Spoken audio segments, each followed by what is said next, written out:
जोहार, नमस्कार, आदाब। हजारीबाग अपडेट्स के लाइव सेशन में आपका खूब खूब स्वागत है। अभी आप सभी ने एक हजारीबाग अपडेट्स पे लाइव देखा होगा। हजारीबाग शहर के बीचों बीच जो श्री ज्वेलर्स है वहां पे 7 राउंड फायरिंग हुई है। और अब आपको एक सनसनीखेज खबर सुना दूं।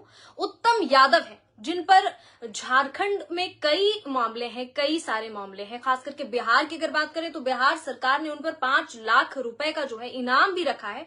और उन्होंने इस पूरे गोलीकांड जो हुआ है, अभी 7 राउंड फायरिंग हजारीबाग के शहर के बीचों बीच में हुई है, उसका पूरा जिम्मा उठाया है। जी हाँ। और ऐसे में ये अब तक की मतलब समझिए कि हौसले देखिए इतनी बुलंदी पर हैं अपराधियों के कि पहले तो शहर के बीचों बीच उतने व्यस्ततम इलाके में 7 राउंड फायरिंग होती है।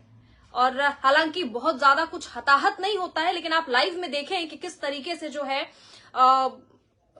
लोग वहां भीड़ जमावड़ा हुआ, लोगों के मन में एक भय आ गया, डर हो गया। और उसके बाद के अपने लगातार जो वीडियोस अपलोड हो रहे हैं हजारीबाग अपडेट्स पे, आप देख रहे होंगे कि सीसीटीवी फुटेज में साफ तौर पर कैसे समझ में आ रहा है कि बाइक पर 2 लोग सवार हैं और पीछे आगे वाले ने हेलमेट पहन रखा है, पीछे वाले ने गमछा ओढ़ रखा है ताकि फेस रिकॉग्नाइज नहीं हो पाए।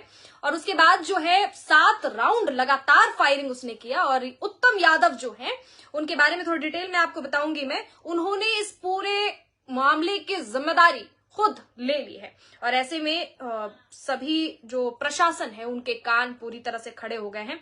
और ये जो उत्तम यादव है वो कहीं और के नहीं है, हजारीबाग के जो चतरा जिला है वहां के, चतरा जिले के उत्तम यादव। और आपको बताऊं कि झारखंड बिहार के कई ऐसे मामले हैं, आपराधिक मामले, जिनका उनका नाम है, केस उन पर दर्ज है। और बिहार सरकार भी, बिहार राज्य ने तो 5 लाख का जुर्माना उन पर, इनाम रखा हुआ है उन पर।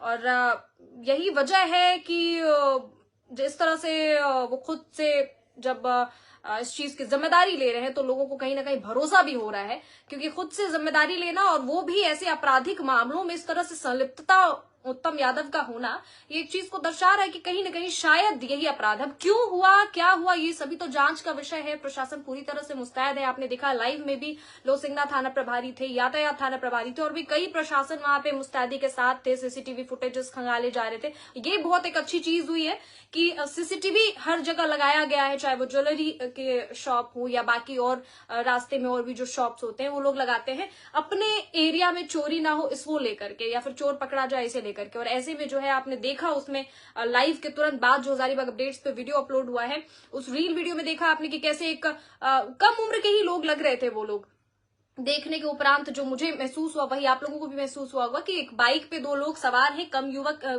कम उम्र के ही हैं, और आगे बाइक राइड कर रहा है बंदा, और पीछे जो है वो गमछा ओढ़ करके अगल बगल लेफ्ट राइट देखता है वो बंदा, पीछे का बंदा जिसके हाथ में बंदूक होती है, फिर वो बंदूक तानता है और ज्वेलरी शॉप जो श्री ज्वेलर्स है बिल्कुल शहर के बीचों बीच, वहां पर 7 राउंड लगातार फायरिंग करता है। और आप उस फुटेजेस में देख पा रहे होंगे कि अगल बगल लोग आवाजाही कर रहे थे और उस आवाजाही के क्रम में ये पूरी फायरिंग होती है। और ऐसे में जो है आप कुछ लोगों को वहां पे खड़ा भी पाएंगे, आप अगर फुटेजेस को क्लियरली देखेंगे हजारीबाग अपडेट्स पे जो अपलोड हुआ है।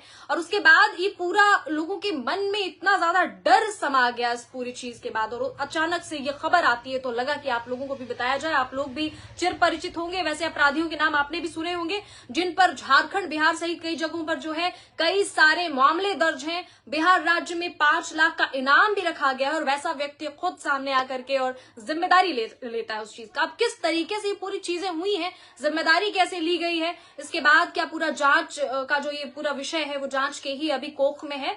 फिलहाल ये चीज पता चला तो लगा कि आप लोगों तक पहुंचा दूं। और ये देखिए कि इन जैसे जो आपराधिक मामले हैं वो झारखंड के हजारीबाग में कितना ज्यादा हो रहा है। अभी इस पूरे 2025 वर्ष की अगर बात करें, आप लोगों को जो चीज याद होगा कमेंट बॉक्स में कमेंट जरूर कीजिएगा। फिलहाल के लिए आप देख रहे होंगे कि इस पूरे शुरुआती टाइम से, खास करके अगर पुराने वर्ष 2024 की बात की जाए तो 2024 के ही नवंबर दिसंबर से बहुत सारे इस तरह के आपराधिक मामले चरम सीमा पर पहुंच गए। लोग खुलेआम कर रहे हैं, चाहे वो मर्डर हो, हत्या हो, गोलीकांड हो, फायरिंग हो, या फिर इसके अतिरिक्त जो और भी आपदाएं हैं वो भी बहुत ज्यादा हो रही हैं। ऐसे में देखिए मुझे नहीं मालूम, कई लोग ज्योतिष शास्त्र भी मानते हैं, कई लोग नहीं भी मानते हैं, लेकिन ऐसे में इतना तो जरूर समझ में आ गया है कि बहुत ज्यादा संभल करके रहने की जरूरत है लोगों को। कई तरह की चीजें हो रही है, कुछ चीजें जानबूझ के हो रही है, कुछ चीजें प्राकृतिक रूप से आपदाएं आ रही है, कुछ कृत्रिम आपदाएं हैं जो हो तो रही हैं जाने अनजाने में, लेकिन मानव के द्वारा ही हो रही है कहीं ना कहीं, या मानव द्वारा निर्मित चीजों से ही हो रही है। जैसे जो अभी हवाई वाला कांड जो हुआ, हवाई जहाज का कांड, कई लोगों के दिल दहला गया। ऐसे में अगर पूरे हजारीबाग की अगर बात की जाए तो हजारीबाग और उसके आसपास के एरियाज में भी आप देखेंगे कि इस तरह के कई कांड लगातार हो रहे हैं। और बिजली गुल हो गई, बिजली का तो भाई क्या ही कहना है। हजारीबाग में बिजली को लेकर के ऑलरेडी कई लोग परेशान रहते, हताहत रहते। आपके कौन कौन एरिया से आप वीडियो देख रहे हैं, विषय से विषयांतर होने पर मजबूर कर दिया गया, बिजली गुल हो गई है। सुबह से बिजली नहीं थी। ये पूरा एरिया है कांग्रेस ऑफिस रोड, अनादा चौक, बुढ़वा महादेव का एरिया है, कालीबाड़ी रोड का।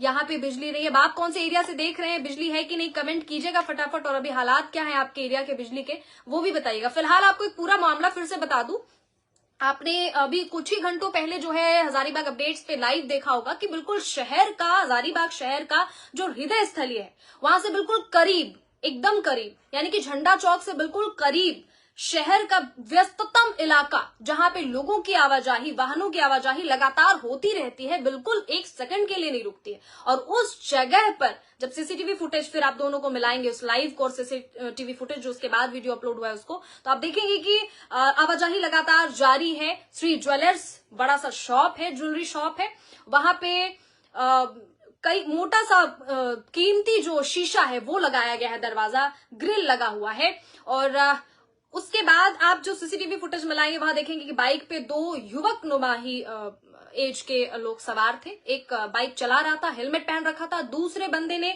गमछा यानी टॉवल ओढ़ रखा था और उसने दाएं बाएं देखा, वहां पे आवाजाही हो रही थी। एक बाइक क्रॉस करता है, बगल में एक उसके ऑपोजिट, श्री ज्वेलर्स के ऑपोजिट में आप देखेंगे एक व्यक्ति का बॉडी दिख भी रहा है, हाफ बॉडी दिख भी रहा है फुटेज में। और उसके बाद वो इतना हिम्मत करता है ऐसे आपराधिक मामले को बिल्कुल दिन दहाड़े जो है अंजाम देने में, कि बंदूक निकालता है और बंदूक निकालने के बाद एक नहीं, दो नहीं, तीन नहीं, लगातार 7 बार फायरिंग की जाती है। लाइव में आपने देखा होगा कि किस तरह से जो बुलेट के जो अपशिष्ट हैं वो गिरे हुए हैं, साथ ही साथ जो होल हुए हैं, उतने मोटे शीशे दरवाजे में होल हुए हैं। और उसके बाद फिर अचानक से ये खबर आती है कि जो उत्तम यादव हैं, जिन पर इतने सारे मामले दर्ज हैं, झारखंड ही नहीं वरन बिहार में भी इतने सारे मामले दर्ज हैं, और वो कहीं और नहीं, चतरा जिले के हैं। और उत्तम यादव के ऐसे मामले दर्ज होने के बाद किसी ने अभी सोचा भी नहीं होगा, जांच के कोख में ही अभी सारी चीजें थी कि ऐसे में एक खबर आती है कि उत्तम यादव ने सारी जिम्मेदारी इस 7 राउंड फायरिंग जो श्री ज्वेलर्स पे हुआ, शहर के बीचों बीच, दिन दहाड़े, बीच दोपहरी में, वो उसने खुद जिम्मेदारी अपनी ले ली है। बाकी चीजें जांच के कोख में है, जैसे ही अपडेट होगी आप तक जरूर पहुंचाएंगे। फिलहाल के लिए आपको ये जरूर बता दूं कि अभी आप में से जो भी व्यवसायी ये के होंगे, जो भी व्यवसायिक होंगे, जो भी व्यापार करते होंगे, उनके मन में एक खौफ तो जरूर आ गया होगा, एक डर तो जरूर आ गया होगा कि आखिर ये हो क्या रहा है। खास करके हजारीबाग जैसे शांत शहर में, और झारखंड की अगर पूरी बात की जाए तो झारखंड को ही कहते हैं कि आदिवासी बाहुल्य इलाका है। जो लोग यहाँ रहते हैं, आदिवासी भाई बहनों के अतिरिक्त भी वो लोग भी शांति प्रिय हैं, शांति को ज्यादा तवज्जो देते हैं। लेकिन जो चीजें हो रही हैं वो आप देखेंगे कि बिल्कुल विपरीत हो रही हैं। अब ये कैसे हो रही है, कहां से हो रही है, ये तो नहीं पता, लेकिन मन जरूर बढ़ गया है। ऐसे में प्रशासन से लगातार लोग, देखे कमेंट्स के माध्यम से हम लोगों से प्रशासन से लगातार लोग गुहार लगा रहे हैं कि इस पर सख्ती बरतनी बेहद जरूरी है, जो कानून है उसे लागू करना जरूरी है, जांच की प्रक्रिया में तेजी आने की जरूरत है, और खास करके थोड़ी सख्ती बरतने की जरूरत है। थोड़ा सा अब जो है इनको, जो प्रशासन है उनको इख्तियार करना होगा अपना असली रूप, क्योंकि अपराधियों के हौसले काफी ज्यादा जो है बुलंद होते जा रहे हैं। आप देखेंगे कि तफ्तीश तो लगातार जारी है, क्योंकि ये इस तरह की जो भी घटनाएं हुई, ताबड़तोड़ जो है 7 राउंड की फायरिंग हुई, और उसके बाद जितने भी थाना प्रभारी थे वो सभी वहां पे मौजूद थे। प्रशासन मुस्तैदी के साथ जांच कर रहे थे। ये तो अच्छी बात है कि श्री ज्वेलर्स के अंदर भी और उसके बाहर भी जो सीसीटीवी फुटेजेस थे उसने बहुत मदद की उस प्रक्रिया को, कैसे क्या हुआ उस चीज को जानने को लेकर के। तफ्तीश लगातार जारी है। अब देखिए कि गुत्थी ये जो है कब तक सुलझ पाती है। आप इस पूरे विषय को लेकर के क्या सोचते हैं कि आपके मन में भी ये भय आ गया है इन चीजों को लेकर के? क्या रूप इख्तियार करना चाहिए और ज्यादा प्रशासन को कानून के रह करके, कानून के अंदर में रह करके क्या चीजें इख्तियार करनी चाहिए? आप लोग भी सजेशन दे सकते हैं। और फिलहाल के लिए मैं आपसे इजाजत चाहूंगी। इसके बाद जो भी अपडेट आता है आपको हजारीबाग अपडेट्स पे तुरंत अपडेट किया जाएगा। शुक्रिया।